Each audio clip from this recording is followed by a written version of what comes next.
ខ្ញុំនឹងរៀបមួយរាប់តាមទម្លាប់របៀបបុរាណចែកជូនបងប្អូនស្ដាប់កំសាន្តនេះមិនមែនរូបភាពគយគុណចង់យកបណ្ដាំតាក្រំងុយហើយហៅអ៊ូវែកយូនាបច្ចុប្បន្នសម្រាប់ជាសតិស្មារតីនៃមហាជនអស់លោកអស់អ្នកគ្រប់តំបន់ដែលស្នេហាវប្បធម៌បុរាណខ្ញុំប្រាជ្ញជួនចូលខ្លួនមករៀបរាប់បន្តបន្ទាប់ជូនញោមញាតអេ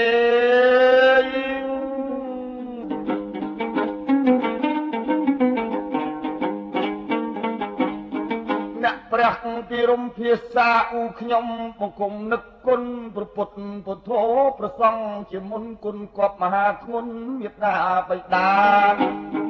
ឧបជាជាធំកាលចាប់ដៃខ្ញុំឲ្យកោកេសា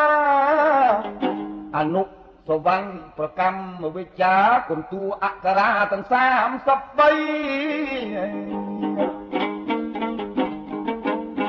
ហើយចែកតើយឆ្នាំចអេចាត់វាស័កតក៏គិតកាប់ថ្មីលើកច្បាប់ប្រដៅកូនចៅប្រុសស្រីតូចក្តីធំក្តីចូលចាំគ្រប់គ្នា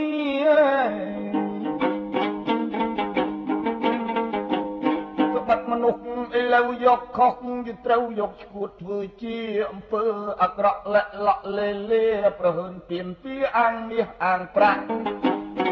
អាងប្រកាយអាងប្រាជ្ញអាងកងអាងកាយអាងកាប់អាងចាក់អាងជើងអាងដៃអាងវាយទាត់ធាក់អាងគុកច្រវាក់ម៉ាស៊ីនកាត់កអាងសុទ្ធអើតែខុសគុណនៅចាំចុះអាងនោះមិនល្អអ្នកគិតឲ្យល្អិតបិទស្រុកលោកក្រប្រមាណដំណតជាទំនុកសាសនាវែងឆ្ងាយ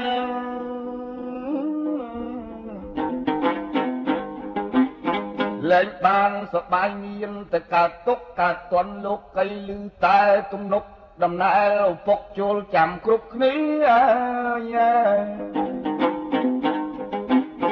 អ្នកជឿឲ្យពាក្យចាស់អេអេអើ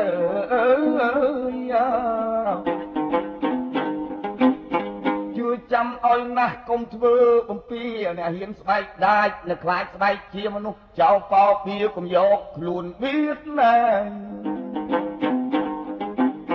ឃើញរត់កាយគេល្អពោះមានពោះក្ររាប់គេជាញាត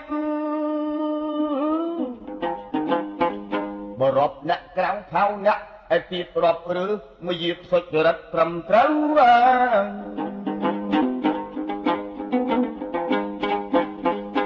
ត្រូវរៀនបត់តាយរៀនបាតកំកងហួសខ្នាតកំភ្លេចហួសផ្លូវ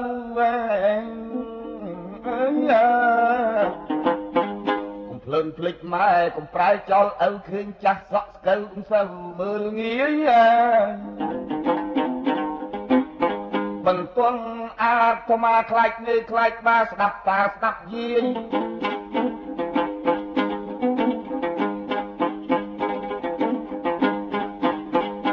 រោមហាក្សត្រប្រយ័ត្នស្ដេចទាយពាក្យពិតទំនាយរលាយគេឈ្មោះពាក្យស្ដេចនិងពាក្យកៃគ្រូមានប្រៃមានជូរមិនសូវពីរោះជួនទាយឲ្យទៀបជួនទាយឲ្យខ្ពស់ទាយឲ្យស័កយុះទាយ